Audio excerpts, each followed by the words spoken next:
আমার কাছে গিয়ে জেলা পরিষদের কর্মাধ্যক্ষ দাবি করেছিল, বলেছিল যে যদি জেলা পরিষদের কর্মাধ্যক্ষ আমাকে করা হয় তাহলে আমি তৃণমূল কংগ্রেসের। একটা কথা বলবো, আমাদের দলের হয়তো আইএসএফ এর সমর্থক ছিল, মিটিং মিছিলে হেঁটেছে, সেই রকম লোককে ধরে ভয় দেখিয়ে স্টেজে তুলে বলছে তাকে আইএসএফ ছেড়ে তৃণমূলে যাচ্ছে বলে দেখাচ্ছে। তাহলে আমাদের একমাত্র জেলা পরিষদ আমাদের রাইনুর যদি ওই ধরনের কাজ করতো তাহলে ওকে ছেড়ে দিত?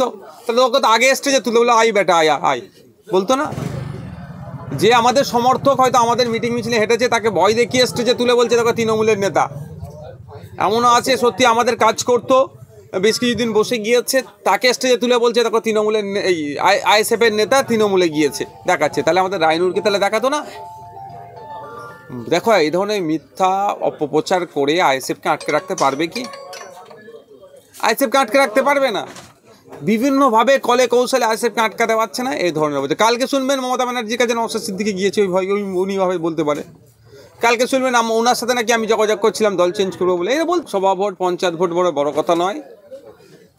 জনগণ আমাকে ভোট দিয়ে নির্বাচিত করেছে, আমার কাজ হচ্ছে জনগণের অভাব অভিযোগগুলো শোনা। কি আপনারা জানেন আগামী 10 তারিখ থেকে আমাদের বাজেট সেশন শুরু হচ্ছে পশ্চিমবাংলা বিধানসভায়। আমি বিভিন্ন সময়ে বিভিন্ন অঞ্চলে এলাকাতে গিয়ে সাধারণ মানুষের সাথে কথা বলি, তাদের অভাব অভিযোগগুলো শুনে গিয়ে বিধানসভায় উত্থাপন করি।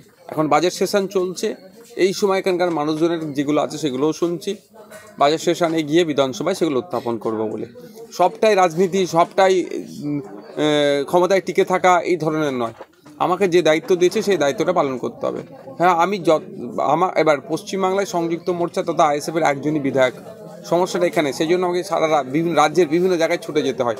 ফলে যেভাবে সময় দেওয়ার আমি ইচ্ছা করেছিলাম ভাঙড়ে, সময় দিয়ে উঠতে পারছিনি। তারপরেও আমি ভাঙড়ের মানুষ আমাকে ভোটে জিতিয়েছে, ভাঙড়ের মানুষের পাশে থাকা আমার কর্তব্যের মধ্যে পড়ে, সে কর্তব্য আমি পালন করার চেষ্টা করি।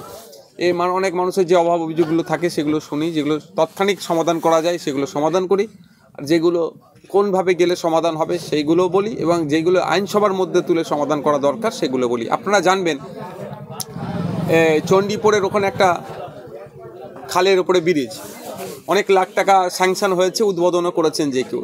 অবশ্যই সরকার পক্ষ আছে, তার লোককে দিয়ে উদ্বোধন করাবে।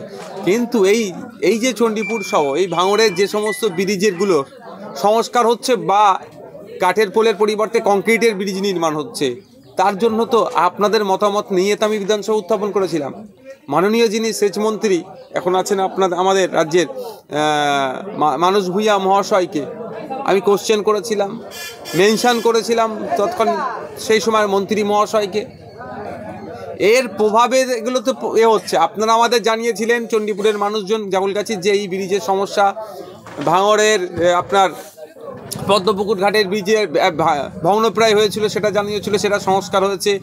আরও যে সমস্ত ছোট ছেলেগুয়ালিয়া থেকে শুরু করে এদিকে চণ্ডীহাট থেকে শুরু করে বিভিন্ন যেভাবে আমাদের ব্রিজগুলো কাঠের ব্রিজগুলো যেগুলো ভগ্নপ্রায় সেইগুলোকে কংক্রিটের ব্রিজ নির্মাণের কথা দাবি করেছি, এবং সাথে সাথে আপনার যেগুলো কংক্রিটের আছে কিন্তু দুর্বল হয়ে আসছে সেগুলোকে সংস্কারের কথা বলেছিলাম।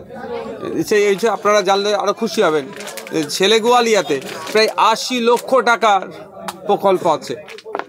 80 লক্ষ কত হাজার টাকা সেটা আমার মেনশন করার আমার দাবিতে হয়েছে। তো এখন যেটা কাজ হচ্ছে আমাদেরকে দেখে নিতে হবে যে কাজটা হচ্ছে সে কাজটা সঠিকভাবে হচ্ছে কি না। কারণ হচ্ছে যে টাকা বরাদ্দ হচ্ছে, যে যা কাজের জন্য বরাদ্দ হচ্ছে সেটা হচ্ছে না, কিছু নেতাকেতারা কাটমানি খেয়ে নিচ্ছে, সেটা কিন্তু সাধারণ মানুষকে দেখে নিতে হবে।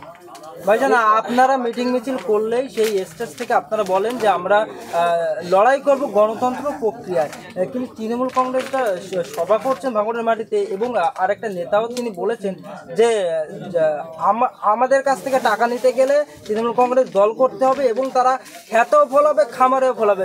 গণতন্ত্রের কথা বলছে না, তাহলে প্রশাসন এদেরকে ছেড়ে রেখেছে। দেখুন, ব্যাপারটা হচ্ছে আপনাদের বলি, প্রশাসনের ওপরেই তো আমাদের সত্যি লজ্জা লাগছে, আমাদের দুর্ভাগ্য আমাদের রাজ্যের প্রশাসনের ওপরে, যে যারা দিন দুপুরে এই ধরনের কথাবার্তা বলে সংবিধান বহির্ভূত কথা বলছে, গণতন্ত্রকে বিপন্ন হবে যাদের কথাতে, তারাদেরকে প্রশ্রয় দিচ্ছে। আর যারা গণতন্ত্রকে রক্ষার জন্য, গণতন্ত্রকে ফিরিয়ে আনার জন্য লড়াই করছে গণতান্ত্রিক প্রক্রিয়াতে, তাদের বিরুদ্ধে ব্যবস্থা গ্রহণ করার চেষ্টা করছে, মিথ্যা মামলা দিচ্ছে। তবে একটা কথা বলবো, এই প্রশাসনও জানে 1977 সালের ইতিহাস, তার আগের ইতিহাস কী পরিস্থিতি ছিল। এমার্জেন্সি হয়েছিল দেশে, তারপরেও মানুষ কিন্তু ঘুরে দাঁড়িয়েছে, মানুষই ঘুরে দাঁড়িয়েছে। 1977 সালের আগে যে কী অবস্থাতে বিরোধীরা রাজনীতি করতো তাদেরকে কিভাবে দমন পীড়ন করা হয়েছে, কিন্তু 1977-এ সব আবার বদলে দিয়েছিল, আবার মানুষই সরকার তৈরি করেছিল। তো যারা এখন এই ধরনের পথে বেড়াচ্ছে, খেতে ফলাবে, খামারে ফলাবে, তাদের উদ্দেশ্যে আমার বার্তা, গণতন্ত্রের কিন্তু শেষ হাসি হাসবে গণতন্ত্রে। আপনারা যত অগণতান্ত্রিক কথা বলুন না কেন, আমরা গণতন্ত্র দিয়ে আপনাদের এই কথার উত্তর দেব। আর যিনি বলেছেন আমাদের দল না করলে টাকা পয়সা পাওয়া যাবে না, অর্থাৎ প্রকল্প পাওয়া যাবে না, সম্পূর্ণ সংবিধান বহির্ভূত অগণতান্ত্রিক অনৈতিক কথা বলেছেন। আমি তার বক্তব্যকে ধিক্কার নিন্দা জানাচ্ছি। কারণ এই টাকাটা মমতা ব্যানার্জিও দিচ্ছে না, অভিষেক ব্যানার্জিও দিচ্ছে না, তৃণমূল কংগ্রেস দিচ্ছে না। এইটার জনগণের ট্যাক্সের টাকা সরকারের মাধ্যমে এসছে। আজকে সরকারে আছে তৃণমূল, বিগত দিনে ছিল লেফট ফ্রন্ট, তার আগে ছিল কংগ্রেস, আগামী দিনে যে কেউ সরকারে আসতে পারে। সরকারের দায়িত্ব হচ্ছে মানুষকে পরিষেবা দেওয়া। আর কীভাবে মানুষকে পরিষেবা দেবে? জনগণের ট্যাক্সের টাকা একত্রিত হচ্ছে, সেই টাকা থেকে পরিষেবা দিচ্ছে। বরঞ্চ এদেরকে বলবেন, পঞ্চায়েতের মেম্বার, প্রধান, সমিতির মেম্বার, জেলা পরিষদের মেম্বার, এমপি এমএলএ যারা আছেন, যারা আমিও বড় বড় ভাষণ দিচ্ছি, আমাদেরকেও একটা সাম্মানিক ভাতা আপনাদেরই ট্যাক্সের টাকা থেকে দিচ্ছে। বরঞ্চ জনগণকে প্রশ্ন তোলা দরকার, তুমি কাজ ঠিক করে করতে পারছো না কেন? আমি তোমাকে 3,000, আমি তোমাকে 5,000, আমি তোমাকে 1,21,000, 3.5 লাখ টাকা মতো এমপিদেরকে দিচ্ছে আমাদের ভালোভাবে কাজটা করার জন্য, সেটা করতে পারছো না কেন? বরঞ্চ জনগণকে প্রশ্ন তোলা দরকার। জনগণ প্রশ্ন তোলা ছেড়ে দিয়েছে বলেই আজকে কিছু নেতা তারা এই ধরনের কথা বলছে, আমাদের দলে না থাকলে পরিষেবা পাবে না। ভাইজান